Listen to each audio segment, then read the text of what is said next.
Well, good evening, Mission Control. Tonight, we're going to try to do our last video before we actually head out and start doing some work. I'm excited to share it with you guys. I've gone back and forth about how to try to present this material. I want to go over kind of the why of what we're doing, and I've spent a lot of time today and yesterday trying to think of, I don't want to BS anyone. I don't want to put stuff out there that's political or partisan, or I want facts and data, and I want to give people information, and then you guys can kind of make up your own mind about everything. So kind of in front of me here on the old computer screens, I've got some stuff that I want to go over with you. Kind of starting off first, I partnered with Eden, and now I'm working with them as the Chief Operations Technology Officer. So that's going to be really cool and exciting. One of the things I'm really excited about is the mission of Eden is to provide sustainable food and energy independence to families around the world, and maybe even someday off of it. So that's that word in there that I emphasize, independence, is something that I really think is kind of the brunt of the why statement here, that I want to go over. Why are we doing all this? Why are the systems the way they are? I want to get into all that tonight. So I'm going to pull it up on the computer here, and we're going to jump over to some screenshots. First thing I want to do is kind of step back and look at some of the analysis I've spoken about in the past with respect to world population, climate change, all those types of things, and see what they say, and then jump into some of my own analysis and why I did that, and then kind of come back out and look at things from a big picture and what exactly we're trying to do at Eden. So let's jump right in here. This first application that we're in is an application called Quicka, and what it allows me to do is just organize all my research that I've been doing over the last decade. I can't believe it's been a decade. I'm really glad I did this, because searching through PDFs, the quantities that I have, and finding the ones that you're looking for is really hard when you have so many. So I have it actually filtered right now on some of the tags that I put on here. But these articles, if you can see them on here, do a screenshot, pause the video, take a screenshot. You can find the authors of these articles. You can go track them down yourself. But when I first started, these are really the premise of everything that that I got started with before I even met Eden. One of them, this one here, is from the FAO, Status and Trends in Land and Water Resources. This is a big one. Actually goes into how much land there is out there, how much is available right now for farming, the status of it, and how much they think they can actually get. This is a good little section here where it says, hey, we got 1.6 billion hectares of land right now, but that are cultivatable, arable land, but we can increase that. But in order to do that, we would have to go into things like grasslands and woodlands and stuff like that. So not really a great idea to cull your forest down or get rid of all your grassland. You need that for grazing. And this is a table that really is kind of a backbone of a lot of what I do, or the analysis that I've done. And I found some things in here that I'm not really all that excited about how they did it. I want to share that with you coming up. But anyway, really good source material here. This one here is done by a scientist who did a study on total groundwater availability. It was actually very eye-opening how much groundwater there is out there. Really, really impressive. It's balanced against the study that NASA did using the GRACE ground penetrating radars. This is a study up here. And what this study found is that a lot of the aquifers, these ones in yellow here, like 8 or 10 of the 20 total aquifers that are out there underground, these are accessible aquifers. So the previous paper talks about it. The water that's available, it can go down to about, you can get to it, it's like 1.24 miles, like two some odd kilometers down. And there's a whole bunch of water down there. But these are the aquifers that we can actually tap and get to without huge drilling. And we're going to talk about that coming out. The accessibility of water what this report here is highlighting is that even though there is a lot of water out there, which this report's going into, getting to it is really hard. And that is the limiting factor. That's the lim fact there. So, and this report's also saying these aquifers are not filling up as fast as we're emptying them. And that is a major problem. It's another FAO report here. You know, these FAO reports you got to take with a grain of salt, depending on how you're looking at things. They got some good information in them, though, and that's what I learned today as I was going through this. Like, you really kind of need to see how they're writing this and why they're writing this. But it's good data. I don't want to poo-poo all over it, but some people will say you can't even trust the FAO, and I'm not one of those. This is a 444-page document here. They put some time and energy into it. There's another FAO report here from the United Nations, how to feed the world. So, and in it, this is a claim that I've used and others have used and others have cited. We got to increase agricultural output by 70% by the year 2050 in order to feed everybody. So, I wanted to dig into that a little bit, but first I wanted to show you these are good source material articles. If you want to go grab, there are many others out there. There are a whole lot out there that support this or grow upon this. And some of them contradict it and say other things. So that's why I want to move in next, is to kind of looking at this big food, water availability thing from a common sense approach. So as I was reading through all these articles, it was just striking me, you know, is this really like this? You know, I'm driving through my field, my local area, I'm seeing all these fields. You look at the news, you look at satellite photos, you see reports of all these crops and farms and everything, and there's just so much food being grown out there, especially in the United States. Like, the U.S. is super blessed beyond imagine. The amount of fertile land that we have and the food that we can grow and export and still feed our own people is pretty amazing. So, you know, were these reports doom and gloom? Is it a fear thing, a control thing? You know, what's going on? So I said, well, you know what? This isn't hard math. We can figure this out. We can do some analysis on our own, which I have up on the screen here, of, you know, what would it take to feed people? How much land would it take to feed people? How much water does it take to feed people? So we're going to do some basic math here, and we're going to add it up, and we're going to see how we compare using basic math to what these reports have done. So kind of following along, this spreadsheet is really simple. There's no fancy equations in it at all. We're going to go through it real quick. But if you kind of want to see, you know, how much land does it take to feed someone, you know, honestly, the first time I did these calculations a long time ago, it was shocking. You do not appreciate how much land it takes to feed one person until you sit down and really do the math. So we're going to start on the left, and then we're going to work our way down, and then we're going to come back up and go to the right on each of these different ones. So let's start off with the general inputs and assumptions. First, how much land is required for produce? Those are your vegetables. So let's assume that you have a person on a 2,200 calorie per day diet. Now, you can argue it should be higher, it should be lower. This is going to be kind of an average, though. The law of averages are really going to work out. Some people have 5,000 calorie diets. Those are either extreme athletes or people who should not be on a 5,000 calorie diet. Some people are going to be down on a 1,000 calorie per day diet. Young children, infants, people growing up, or people being very unhealthy. They'd be down there at those levels. So 2,200 calories, kind of right in the middle of that whole spectrum. It's really for like a 30-year-old male athlete. That's how many calories is recommended for them. So I've done this analysis myself. I encourage you to do it. You can get values anywhere from 200 up to 1,000 square feet.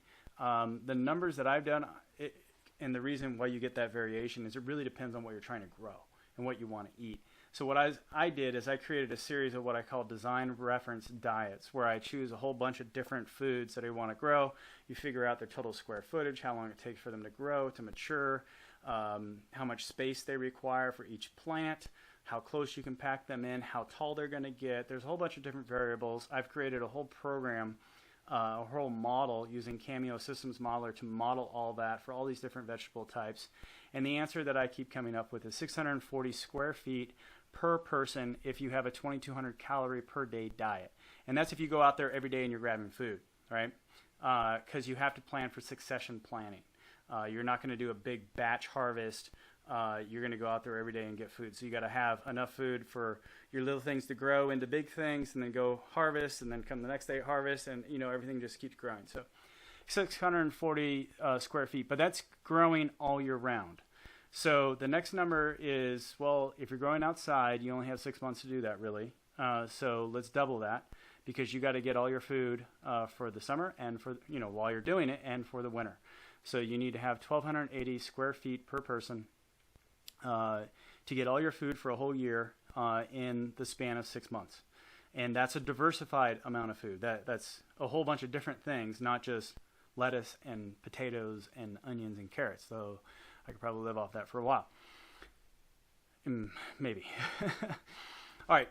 But hey, we just don't eat plants. We also eat meat. So how I approach this is, let's start off by looking at a cow-calf pair, because most people are pretty familiar with that. And regardless of what type of animals you want to raise, it could be sheep, pigs, goats, chickens, whatever. In the end, the law of averages here is also going to work out. Some things need more land, some things need less land. You have to have land, period. So if we look at about an acre and a half per cow-calf pair for 12 months, that's how much land you really need. That's a rule of thumb for ranchers, and I can attest to that because we have cows. That's going to be about 39 million, then let's look at how many cows are consumed in the U.S., just the U.S., because we want to relate it to people. So 39 million cows are consumed in the U.S. per year. There's currently roughly 327 million people.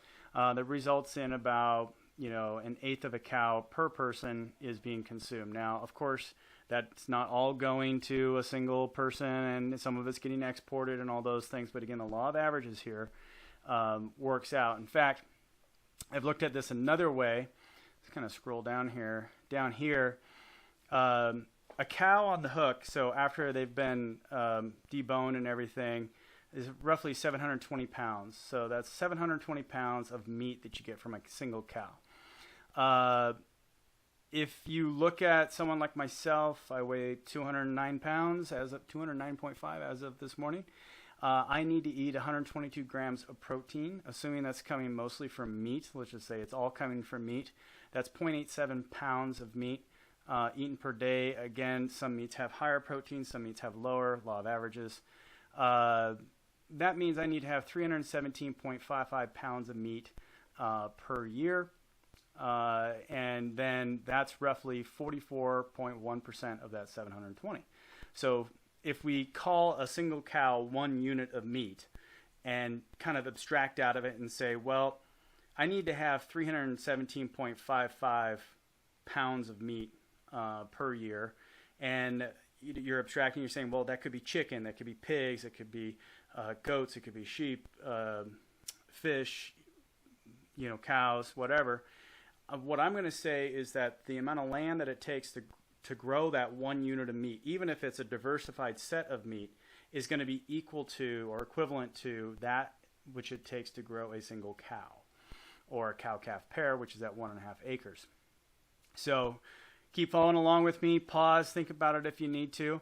But what that means is that really this how many meat unit value here I have it highlighted is because I want to be able to play around and see what if I increase the amount of meat that I had. And of course, I've already played around with this. So what I've done is I got some numbers here that I played around with. We're going to come back to.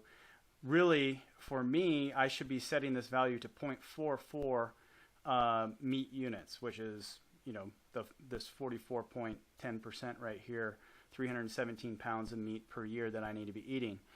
Now, that's going to be a big important topic coming up here, so we're going to come back to it. But what this means with where I have it set right now, 0.16, is that we need 0.24 acres per person for the meat, and that's roughly equal to 10,500, not roughly, it's equal to that many square feet right there. So sorry for everybody in the metric system. We're going imperial today. All right. Now, if you're raising meat, you know that it's not just a place to have the meat to stand, the cows to stand. They just don't stand in a stall. That's not very healthy. It's not healthy for them. It's not healthy for you. And you also have to have graze land for them. So this 0.24 acres is what they graze on, but you have to have hay for them during the winter. So you got 6 months of them out on graze where they can walk around. They're not just going to stay the small little area. So that's 0.24 acres that you need at least for them. Again, that's a mathematical thing. If you have a single cow, you really need an acre at least. So these numbers will be conservative. Again, law of averages. Remember, it all works out in the end because these numbers are so big. But you do need a hay field. So that's an additional square foot, 10,519 square feet of land that you need for them. And then total land required per person per year is the addition of how much land for produce, how much land for the cow grazing or the meat unit grazing, and how much for the hay field. So that gives us our total amount of land that we need in square feet. Now we need to look at water. So water for drinking, roughly 0.977 gallons per day. I think it's like 3.7 liters. That's the recommended amount. I've been doing my part. Feel a lot better when you drink lots of water, by the way. So that's roughly 0.13 cubic feet per day is required per person. Then you take it per week, and that tells you that you need 356 gallons per year. Now we're going to look at produce. Well, most gardens need roughly about 2 inches per week. Some need more, some need less. It depends. Law of averages works out again. And we figure out how many gallons of water per year that we need there. You can see quite a bit. And then required for your meat unit to just drink. That's a pretty reasonable number. But here's one that's really interesting. Look at how much water, if you're doing a good graze, trust me, dry land farming is not the most enjoyable thing to be doing because I do it. You can't get 6 months of graze off of dry land farming. You need to irrigate. You have to irrigate unless you have a tremendously larger number of land acreage than what we're doing here. So you need to irrigate, and for a really nice healthy grazing crop, it's roughly 46 inches per year required. That's with like a good alfalfa mix that you have down. You can get that to be less, but it's not going to hugely shift these numbers, even if you drop down to like 32 inches per year.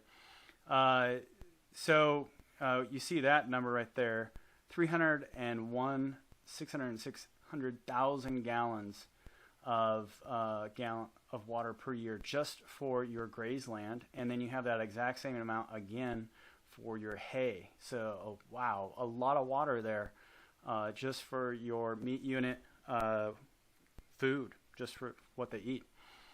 Water from rainfall. So I've been criticized before that, water falls from the sky on Earth. Why aren't you including these in your calculations? Well, today we are.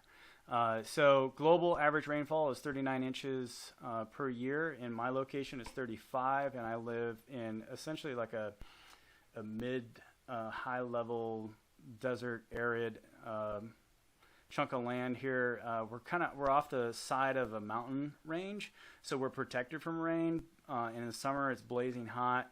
In the winter, though, it gets cold and it gets wet. We get most of our rain, if not all of it, in the winter. So we get 35 inches. So that number 39, that's not too far off for us, and we're in kind of a unique place. But if you're in the desert, obviously it's going to be a lot less. Again, this is law of averages kicking in here. So now we know how much rainfall there is. Let's see how much water remains after the rain. So I need how much cubic foot is falling on produce per week. Here we go. We got 80. So you take that number, how many feet are falling in rain per week, and you're multiplying it by the total square footage of your garden area. That's how much water is falling on that. So you're getting 80 cubic feet per week. And then we're doing that again for the graze area, the hay. And then we have to make an assumption here, and we have to say, well, how much water can we collect for the livestock and for the human to drink?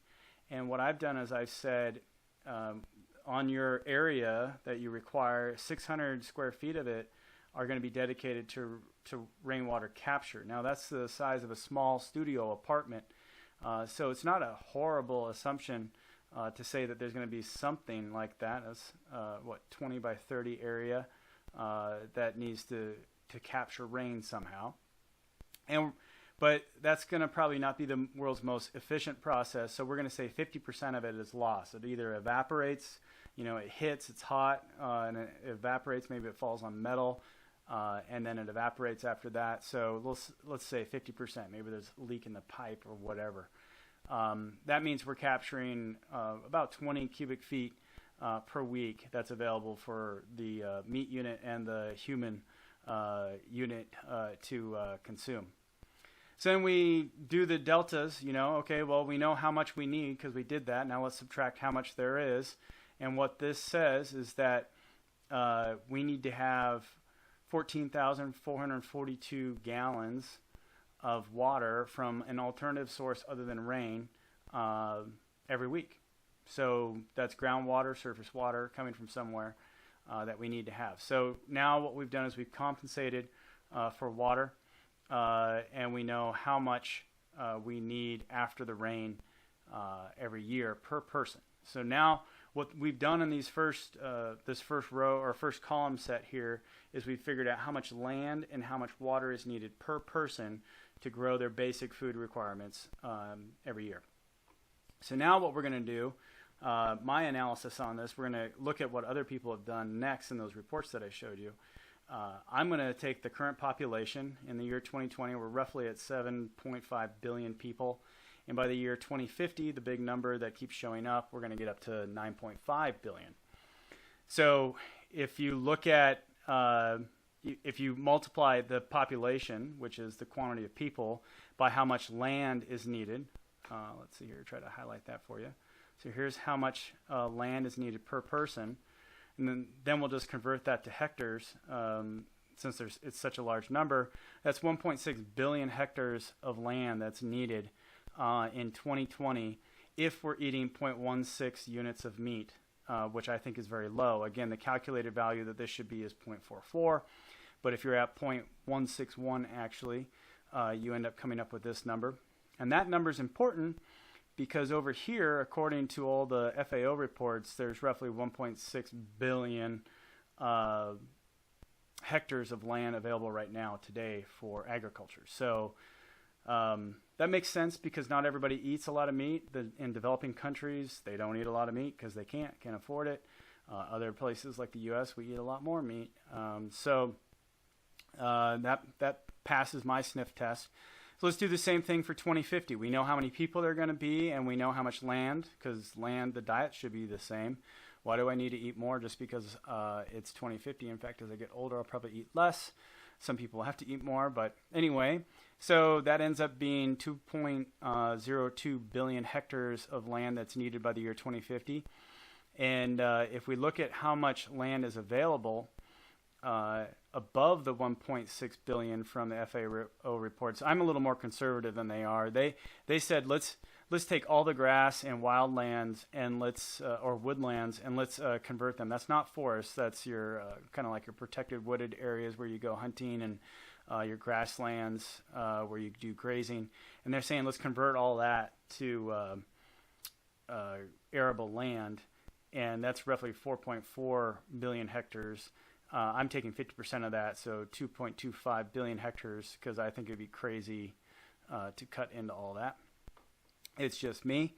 So what that means is that 0.16 meat units by the year 2050, we need 2.02 billion hectares of land, and that is less than what we can do there. So that makes sense. Hey, we don't have a crisis on our hands if everyone's eating 0.16 meat units. There's nothing wrong there. So if you look at the 2050 report, they're saying that you have to increase that 2.25 that was up here. It needs to be actually 2.72, which means we're under that right now. So we only need to use 89%, roughly 90% of that which is available. So here's what's available. Here's what we need to have. So we only need to use about 89% of that. So not that bad. Okay, water. So the water here, look at these numbers. These are really big. I think this is like 56 quintillion gallons of water. It's a really big number. So let's just go with a really big, ginormous number here. In looking up all the water that's out there, there's actually this number right here, 5.97 times 10 to the 18th gallons. I think that's the quintillion of groundwater that's estimated to exist, not proven to exist, estimated to exist. So we'll just say, heck, it exists. So is that safe? You know, we need this much water right here, which is just for food and drinking. After the rain, remember we already compensated for rainwater. So that's not too far off from that number. So I think that's a little sporty, because on top of food and drinking, we have firefighting, industrial uses, fracking, all those types of things require water. Mining, there's a whole bunch of different processes that require water. So I'm guessing that this number right here would probably be a lot closer to that number, which is what some of the original reports are showing, is that, yeah, we're running out of water. Remember, this is at 0.16 meat units. So, you know, what happens when you actually get up higher? Now, this number right here is, they call it the modern water. So they're saying that of this huge, ginormous amount of quintillion gallons of water, 1.32 quintillion gallons is considered to be modern, which means every 50 years is kind of recycling, because that's how long it takes for the water to seep in. But because we're sucking it out faster than what we could get it back in there, that is a question right now of, you know, how much is there? According to the radar studies, there's not as much as what we think there should be. And according to headlines that are out there, people's wells are drying up left and right, and they're having to go deeper and deeper and deeper. So that all comes down to a matter of accessibility again. If you look at the cost of the average depth of well right now is about 150 feet, and it's roughly $37 per foot. So you're looking at $5,500 to drill a well right now. Now, if according to this study, this water is within 1.24 miles of the surface, so you're looking at wells that go over 5,000 feet. That is a really big number. $183,000 per well to get down that far, 5,000 feet. Not to mention there's some unique challenges going that deep that would have to be taken in consideration. So anyway, what this is basically saying from my own, this is first principles analysis, right? Everything here is like, should be common sense. We don't need a super intelligent scientist to come in and tell us how to figure out basic math here. They'd argue over the details of every single little number, and it would change it. Look, I mean, the size of these numbers are so big that even if they change it by one factor of 10, it's still not gonna, which is a big number, it's still not gonna make a huge difference. So anyway, let's look at their analysis. Again, they said there's 1.6 billion hectares that's available for ag. And again, I'm taking 50% of what they said, because I think it's crazy that you would get rid of every bit of grassland and woodland and convert it into growing space. I think that's just nuts. So I'm not going to do it, but you could. So that equals 0.213 hectares per person, which matches, you know, that's what they're saying. And then that's roughly this many square feet per person that's required for land. So I'm at 22,919. They're at 22,000. Yeah, here it is right here. This is what I calculated. This is what they calculated. So boom, that is totally good. Okay, so then they're saying that we got to increase the total amount of land that's available by 2 billion hectares. Which is in line with what they're saying, but it's still under. If you take their value of 0.213 hectares per person and you multiply it by the total number of people in 2050, you get this number. And that means this number is less than that number. We're good. No emergency. So, sorry, just checking out my camera. It's saying something weird. Movie recording has been stopped automatically. Why?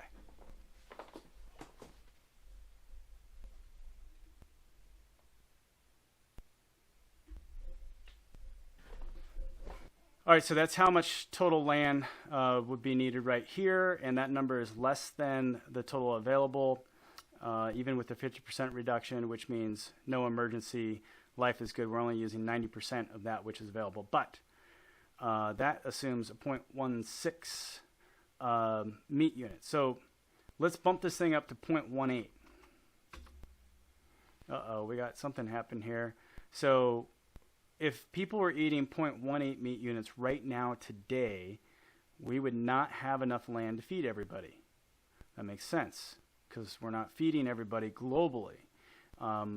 This is an accessibility issue where some places have better land than others. They have more water, more resources than others.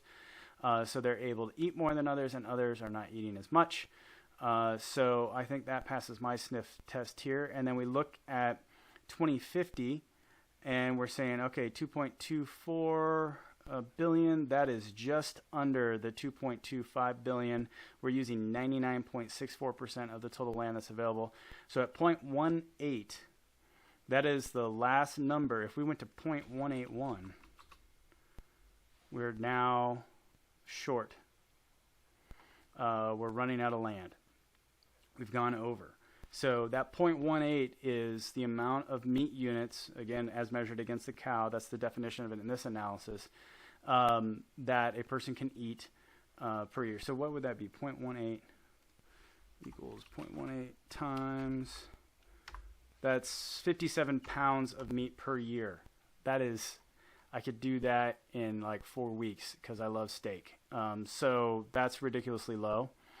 Let's bounce it up to 0.25. Oh my goodness! Now we need a lot more land now. We need what is that? 799 million hectares of land. That's the equivalent of 70% of the United States being converted to nothing but agriculture. Kind of put it in scale there. So 2/3 of the United States needs to be nothing but agriculture. That is not a relative. That's not comparing it where it is today. That's just saying take the total land. Cut it in 1, 2, 3, whoosh, whoosh, whoosh. 2/3 of it is going to ag. That's how much land we'd have to convert globally into agriculture, but that's how it all adds up. So roughly 70% of the United States. That's not good. Let's go up to 0.44, the actual recommended. Wow. Okay, now we are 2.99 billion hectares of land short of what we actually need to feed everybody.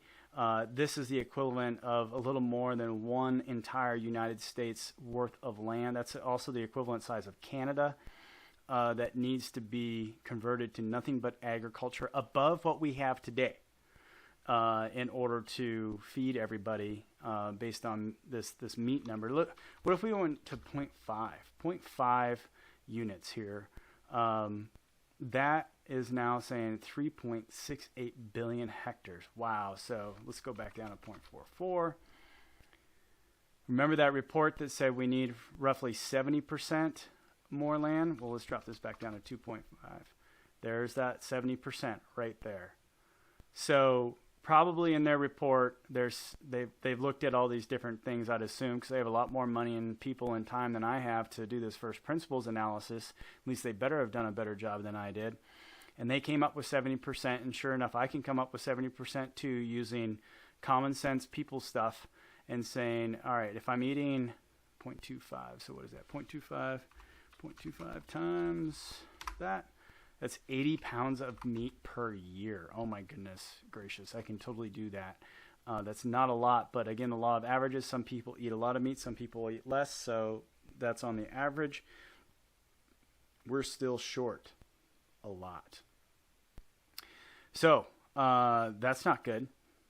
That's not good at all. So what does all this mean? Okay, so let's keep it factual. What that analysis says is that there is plenty of water to feed everybody in theory. We don't know how much water is used for industrial processes, but there's so much that is potentially available, that there is enough water to feed everyone. So we're not in a huge time crunch to solve that particular problem. We don't have to make water, but there is an accessibility issue there. What we also know, second thing from this study, is that the quantity of meat consumption drives the model. So this also explains why a lot of people are trying to push the whole veggie everything right now. Meat and the associated hay and grazeland drives the ultimate issue. Now, I think other people have clouded this by talking about methane and CO2. I'm not doing that. This is just the square footage required to grow the food. Personally, I think there's a lot of hogwash and that other stuff, but let's just stick to the facts. The facts are that you need so much space. These numbers here that I have are conservative compared to the actual. I know that because I raise animals here, and I would never raise an animal on a quarter of an acre, which is what the report said, but again, law of averages, my analysis. So if you go above 0.18 units of meat per this analysis, then we don't have enough land to feed everybody. Next finding. If everyone was at 0.161 meat units across the board, the entire population, that's roughly 7.5 billion people, we would have just enough land right now to feed everybody. In fact, we'd be a little bit short if everyone was eating the same amount of meat. Now that makes sense as well, because we see the reports of starving people all over the place. But that's probably more of a logistics issue than it is a land availability issue. And I'm not trying to minimize their pain. I'm trying to look at this factually. Also, finally, this analysis does not consider the benefit of the oceans and the amount of seafood that is taken from those oceans. But one of the reasons why I left it out is that only 40% of the population lives within 100 miles of, or roughly 50 miles, of a coastline, and therefore has readily available seafood. That would be a major part of their diet. So even though it's been left off, I want to be totally transparent. You could look at this and say, yeah, the oceans, there's a lot of stuff there, although the oceans are kind of puking back at us right now. So I've left it out, but other people can come behind and do something different. So the issue here is really what I think this analysis, this first principles analysis shows, is that it's not about so much land availability. It is when you get to a certain point. It's really more about accessibility. Can you access the water? Can you access the arable land? Can you even do you have the resources to even acquire, work, and harvest from those things? Those are larger limiting factors right now today in 2020 than any other factor. So if hypothetically we could give everybody the amount of land that this study says that you need, and they had time to work that land, and they had the knowledge to work that land with the animals, the meat unit equivalents, and the produce, everyone would be fed. There would be no starvation. According to the first principles analysis, nobody should be starving right now. We're right on the cusp, but we shouldn't be, not in 2020. Every belly should have 2,200 calories of food in it and no less than 50 pounds of meat per year that go into that. So it's got to be your logistics. It's got to be not logistics in that case, but just purely accessibility, knowledge, time, to work in the land. Those are the issues that are out there as to why we can't feed everybody. It's not because of global warming or global cooling. It is because people don't have access to those things. We're going to have quite a few different products that we're developing as part of the Eden ecosystem, if you will. One of them is going to be a software app that actually is intended to connect food growers to food consumers. And create a whole ecosystem of independent people that are working together, really kind of the bartering system back again. We're excited to be bringing that out. We're also going to be having consumer products, grow towers, grow walls, fish tanks, everything. All those types of things are going to be part of what we offer. And all those things you'll see actually operating here as we get into these builds. And then we have two classes of what we call integrated systems. There's a mobile version, and then there's a stationary or a permanent version. And in January, later in January, we're going to tell you which one we're going to build first. They're both really cool, and they're both going to accomplish the same thing that I've been speaking about here. But one of them is mobile, whereas the other one is more, it's a fixed unit. You're intended to have it in one spot and not move it. So we'll have both of those available. We've got some robots that are going to be available, a whole bunch of cool stuff that we're putting together as part of this build that are going to be available as either independent things or as these integrated systems. So I'm really excited about this journey. I'm excited about where it goes. As I spoke in my last video, who knows if we're going to be successful? Only God does, but he's in the pilot seat and I just work here, so I'm going to do my best. I'm sharing this stuff with you guys. Hopefully it generates some good thoughts, some good discussion on the chat boards. We'll see how it all goes. There's so much work to do, which is what we're going to be getting into next. So I'm excited to start sharing that with you. If you stuck around this long, thank you so much. I hope you enjoyed this video. Sorry it was so long. There's a lot of stuff to go over. If you did enjoy it, be sure to give us a thumbs up and hit subscribe. I welcome everybody's comments in the comment section below. Don't forget to hit the little bell so you get notifications of future videos. And that you could also follow us on Facebook, Twitter, and on Patreon. In the meantime, this is The Real Martian. Out.